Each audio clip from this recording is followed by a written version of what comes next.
Haluatko muuttaa Marsiin? Nyt selvisi, millaiset persoonalliset siellä selviävät hengissä. Simulaatiossa käytettiin tuloksia muun muassa sukellusveneiden miehistöjen tutkimuksista. Ja 22 ihmistä sen verran tarvitaan populaatiota elinkelpoisen siirtokunnan perustamiseen Marsiin. Ympäristöhän on tunnetusti epäystävällinen.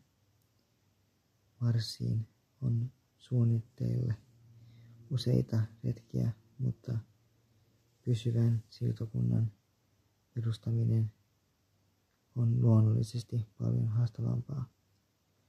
Siinä ratkaisevana tekijänä on kuitenkin monta ihmistä. Siirtokunta vaatisi ollakseen elinkelpoinen. Millaisia roolipeleistä? Siirtokunnan on oltava hyvin pitkälle omavarainen sekä ravinnon että hengitysilman tuotannon suhteen. Maasta voidaan lähettää joitakin täydennyksiä, mutta harvakseltaan. Roolipeleistä vaikutteita saaneen simulaation mukaan päädyttiin siis siihen, että siirtokunnassa pitää olla vähintään 22 jäsentä, joilla on erilaisia taitoja. Siirtokuntalaisten täytyy tukea toisiaan. Insinöörihaasteiden lisäksi keskityttiin psykologiaan.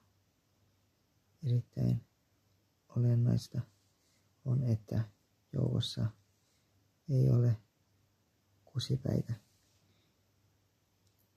Kolonian ihmisten pitää olla mukavia toisillensa. Tällaisilla toisten kanssa hyvin toimeen tulevilla persoonallisuuksilla on simulaation mukaan suurin todennäköisyys selvitä hengissä. Simulaation kesto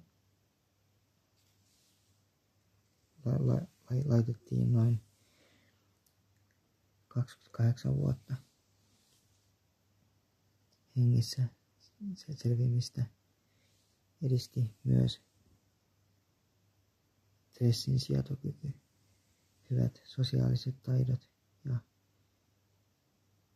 vähäinen neuroottisuus.